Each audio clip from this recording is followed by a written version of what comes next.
जब किसी विशाल आकाशचुंबी इमारत की बुनियाद रखी जाती है ना, तो एक सटीक और निश्चित ब्लूप्रिंट बनाया जाता है। हर दीवार, दरवाजा, मतलब हर खिड़की की जगह पहले से तय होती है। एक ऐसी योजना जो बदलती नहीं है। हाँ बिल्कुल, एक फिक्स्ड प्लान जिसके बिना इमारत खड़ी ही नहीं हो सकती। एग्जैक्टली। पर अगर सोचा जाए कि उस नक्शे में ये भी लिखा हो कि आने वाले 100 सालों में अगर भूकंप आए या लोगों की जरूरतें पूरी तरह बदल जाएं, तो वो इमारत खुद को ढाल कैसे लेगी? ऐसे में वो सिर्फ एक नक्शा नहीं रह जाता, बल्कि एक जीवंत दस्तावेज बन जाता है। सही मायनों में किसी नए देश की बुनियाद रखना बिल्कुल ऐसा ही जटिल काम है। ये सिर्फ दीवारें खड़ी करने का मुद्दा नहीं है, बल्कि भविष्य की उन अनिश्चितताओं को समझने का प्रयास है जिनके बारे में हम मुकम्मल तौर पर कुछ नहीं जानते। वही तो। और यही हमारी आज की इस गहरी चर्चा का मुख्य विषय है। हमारे पास जो नोट्स और सोर्सेज मौजूद हैं, उनके आधार पर आज हम भारतीय संविधान यानी इंडियन कॉन्स्टिट्यूशन की उन विशेषताओं का विश्लेषण करेंगे जो इसे दुनिया में सबसे अनोखा बनाती हैं। बिल्कुल।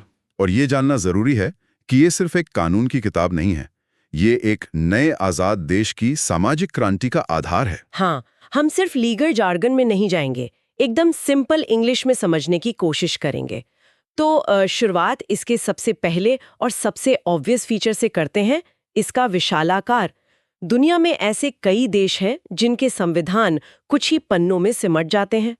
तो फिर अपना भारतीय संविधान दुनिया का सबसे लंबा लिखित संविधान क्यों है? देखिए, इसके साइज के पीछे की वजह समझने के लिए ना, हमें 1947 के उस ऐतिहासिक माहौल को देखना होगा। संविधान सभा, मेरा मतलब है कॉन्स्टिट्यूएंट असेंबली, ने इस पर लगभग 3 साल तक चर्चा की। 3 साल? यानी ये कोई छोटा मोटा प्रोजेक्ट नहीं था? अरे बिल्कुल नहीं। दिसंबर 1946 से लेकर नवंबर 1949 तक काम चला।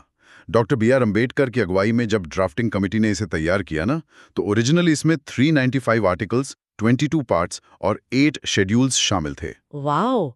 और अगर आज के वक्त में देखें तो कई अमेंडमेंट्स के बाद ये संख्या और भी बढ़ चुकी है ना? हाँ, लगभग 448 आर्टिकल्स हो गए अब तो। हाँ, एग्जैक्टली। और इस विशालता का एक बड़ा कारण था गवर्नमेंट ऑफ इंडिया एक्ट 1935 का प्रभाव।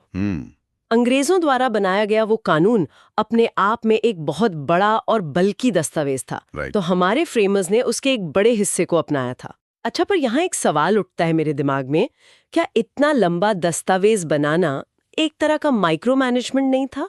एक नए आजाद देश में हर छोटी बड़ी बात को संविधान में लिख देना, क्या ये इस बात का संकेत नहीं है कि फ्रेमर्स को आने वाली सरकारों पर भरोसा नहीं था? ये आलोचना बहुत बार होती है, पर हमें इस प्रैग्मेटिज्म को समझना होगा। भरोसा ना होने की बात नहीं थी, स्थिति की गंभीरता की बात थी। इंडिया की वास्टनेस और डाइवर्सिटी देखिए, जहां हर 50 किलोमीटर पर भाषा और परंपराएं बदल जाती हैं, वहां एक छोटा संविधान काम नहीं कर सकता था। हाँ, ये बात तो है। देश की डाइवर्सिटी ही इतनी मैसिव है। और दूसरी बात ये थी कि देश विभाजन के दुख और दंगों के बीच से गुजर रहा था। उस वक्त लोकतांत्रिक संस्थाएं बिल्कुल नहीं थी। अगर संविधान छोटा होता और उसमें एडमिनिस्ट्रेटिव डिटेल्स नहीं होती, तो भविष्य में आने वाली सरकारें संविधान की मूल भावना के खिलाफ जा सकती थी। अच्छा, यानी एग्जीक्यूटिव या लेजिस्लेचर अपनी मर्जी ना चला ले, इसलिए सब कुछ क्लियरली डिफाइन करना जरूरी था। सही पकड़ा। केंद्रीय सरकार और राज्य सरकारों के दोनों के स्ट्रक्चर्स को एक ही जगह इसलिए लिखा गया ताकि आगे चलकर शक्तियों का टकराव ना हो। ये तो वैसी बात हो गई ना कि जब किसी लंबे और अनजान सफर पर निकलते हैं तो हम हर मौसम और हर इमरजेंसी का सामान पैक कर लेते हैं, क्योंकि आगे क्या होगा किसी को नहीं पता। हाँ। उन्होंने फ्यूचर की हर एडमिनिस्ट्रेटिव कंटिंजेंसी को कवर कर लिया। वही तो, उन्होंने एक तरह से हर सिचुएशन को पहले ही भांप लिया था।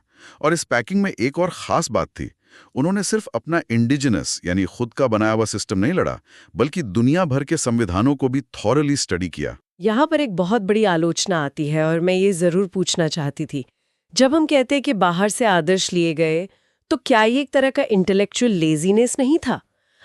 इसे तो कई बार एक पैचवर्क या कॉपी पेस्ट का काम भी कह दिया जाता है। ये बहुत कॉमन क्रिटिसिज्म है। पर अगर हम कॉन्स्टिट्यूएंट असेंबली के डिबेट्स देखें ना, तो वहां डॉक्टर अंबेडकर ने इस पर बहुत क्लियर जवाब दिया था। उनका मानना था कि दुनिया के इस स्टेज पर किसी एब्सोल्युटली नए आविष्कार की गुंजाइश बहुत कम है। यानी उन्होंने ओल्डर डेमोक्रेसीज की गलतियों से सीखने का प्रैक्टिकली सोचा। एग्जैक्टली। इसे ब्लाइंड इमिटेशन या नकल कहना बिल्कुल गलत होगा। हमारे सोर्सेज भी यही कहते हैं कि ये एक मास्टरफुल सिंथेसिस है। उन्होंने उन बेस्ट प्रैक्टिसेस को न्यूली इंडिपेंडेंट इंडिया की यूनिक चैलेंजेस के हिसाब से टेलर किया। एक स्ट्रेटेजिक अडेप्टेशन था ये। तो इस सिंथेसिस के कुछ की एग्जाम्पल्स क्या है, मतलब किस कंट्री से क्या लिया गया और क्यों? सबसे पहले तो ब्रिटिश कॉन्स्टिट्यूशन का ही प्रभाव देखिए। वहां से parliamentary form, rule of law और सिंगल सिटीजनशिप ली गई। इसका कारण व्यावहारिक था, क्योंकि इंडियन एडमिनिस्ट्रेशन इस सिस्टम से पहले से वाकिफ था। नया सिस्टम आम लोगों को कंफ्यूज कर सकता था। हाँ, लोगों के लिए बिल्कुल नया फ्रेमवर्क अडेप्ट करना मुश्किल होता। पर हमने यूके सिस्टम पूरा तो कॉपी नहीं किया ना? बिल्कुल नहीं। यूके में पार्लियामेंट सुप्रीम है, पर हमने यूएस कॉन्स्टिट्यूशन से फंडामेंटल राइट्स, जुडिशियल रिव्यू और जजेस की रिमूवल का प्रोसेस लिया। फिर सामाजिक कल्याण के लिए आयरिश कॉन्स्टिट्यूशन से directive principles of state policy यानी डीएसपी लिए गए। और फेडरल ढांचा कहाँ से आया? वो कैनेडियन कॉन्स्टिट्यूशन से लिया गया, जहां एक स्ट्रॉन्ग सेंटर वाला फेडरेशन होता है। ये तो काफी कमाल का ब्लेंड है, एक परफेक्ट सोची समझी इंजीनियरिंग। पर अगर दुनिया भर की बेस्ट प्रैक्टिसेस शामिल कर ली गई तो समझ तो बदलता रहता है ना। जो नियम 1950 में ठीक थे, जरूरी तो नहीं वो हमेशा ठीक रहे। तो क्या ये संविधान पत्थर की लकीर है या इसमें बदलाव की गुंजाइश है? यहीं पर आती है आर्टिकल 368 की भूमिका, और यही इसकी एक बहुत बड़ी विशेषता है। नम्यता और कठोरता का संगम, यानी blend of rigidity and flexibility. थोड़ा डिटेल में समझते हैं इसे। आई मीन एक्सट्रीम रिजिड या एक्सट्रीम फ्लेक्सिबल होने के क्या नुकसान हैं? देखिए, यूएस कॉन्स्टिट्यूशन एक्सट्रीम रिजिड है, वहां अमेंडमेंट करना बहुत ही मुश्किल है। वही ब्रिटिश कॉन्स्टिट्यूशन एक्सट्रीम फ्लेक्सिबल है, एक आम कानून की तरह बदला जा सकता है। इंडियन फ्रेमर्स ने इन दोनों के बीच का एक सोफिस्टिकेटेड कॉम्प्रोमाइज चुना। अच्छा, तो बदलाव होते कैसे हैं यहाँ? क्या प्रोसेस है इसका? इसके 3 तरीके हैं। पहला है सिंपल मेजॉरिटी। यह बिल्कुल आम कानून की तरह होता है, जैसे अगर नए स्टेट्स बनाने हों या बाउंड्रीज बदलनी हो। इसमें कोई खास कॉम्प्लिकेशन नहीं होती। ठीक है, ये तो लचीलापन हो गया। फिर दूसरा तरीका? दूसरा है स्पेशल मेजॉरिटी। जब संविधान के बड़े हिस्सों को बदलना हो तो हर हाउस की टोटल मेंबरशिप की मेजॉरिटी चाहिए होती है, और साथ ही जो मेंबर्स प्रेजेंट और वोटिंग हैं उनका 2/3 हिस्सा फेवर में होना जरूरी है। ओह वाओ, यानी एक रूलिंग पार्टी अकेले इजीली अपनी मर्जी नहीं चला सकती अगर उनके पास मैसिव मेजॉरिटी ना हो। बिल्कुल। और तीसरा तरीका सबसे कठोर है, special majority with state ratification.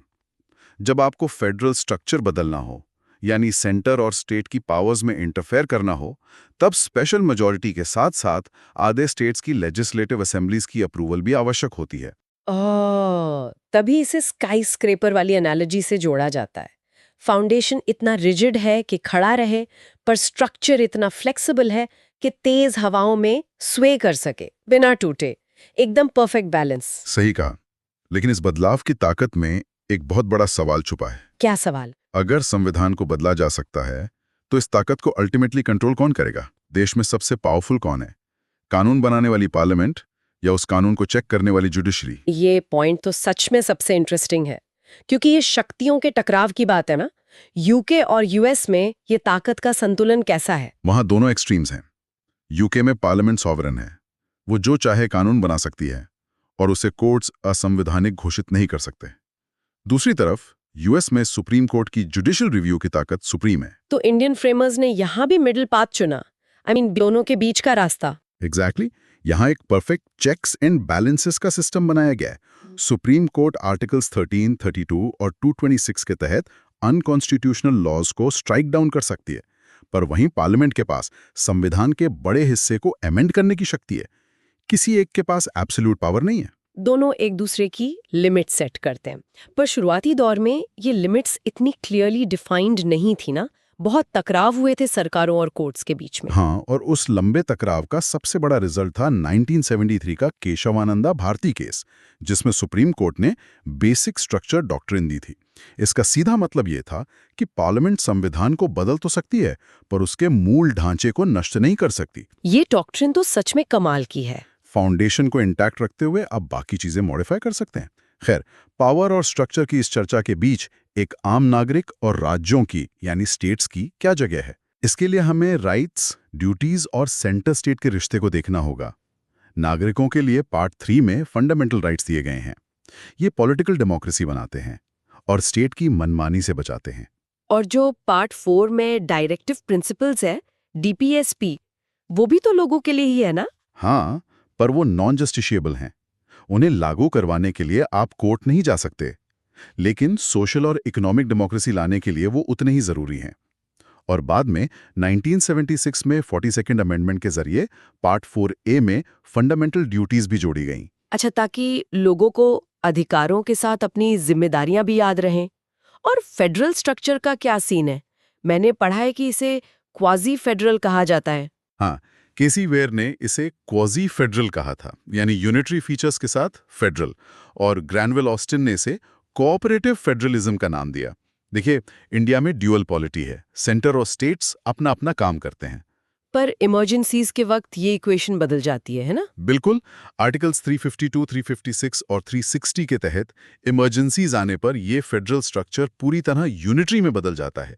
सारी ताकत सेंटर के पास आ जाती है। इसके अलावा सिंगल सिटीजनशिप, गवर्नर्स की अपॉइंटमेंट और ऑल इंडिया सर्विसेज, ये सब इसके यूनिटरी फीचर्स हैं जो नेशनल यूनिटी को मजबूत करते हैं। तभी तो ये बड़ा पॉपुलर फ्रेज यूज होता है, indestructible union of destructible states. अगर इसका मतलब निकालें तो यही है ना कि पार्लियामेंट स्टेट्स की बाउंड्रीज बदल सकती है, उनका नाम बदल सकती है, पर देश की यूनिटी को तोड़ने का हक किसी को नहीं है। सही पकड़ा आपने। ये डाइवर्सिटी के साथ यूनिटी मेंटेन करने का एक बेहतरीन तरीका है। तो इस गहरी चर्चा को समेटते हुए ये बिल्कुल साफ हो जाता है कि भारतीय संविधान सिर्फ एक कानूनी किताब नहीं है। अपने लंबे आकार, ग्लोबल विजडम की सिंथेसिस, फ्लेक्सिबिलिटी और फेडरल यूनिटरी के इस बैलेंस के जरिए ये एक मॉडर्न और एगैलिटेरियन सोसाइटी बनाने का पूरा चार्टर है। बिल्कुल, फ्रेमर्स ने हर इमरजेंसी और पावर स्ट्रगल को एंटिसिपेट करके रूल्स बना दिए थे। पर आज इस डिस्कशन के एंड में एक प्रोवोकेटिव थॉट ध्यान में आता है जिसको छोड़कर जाना बनता है।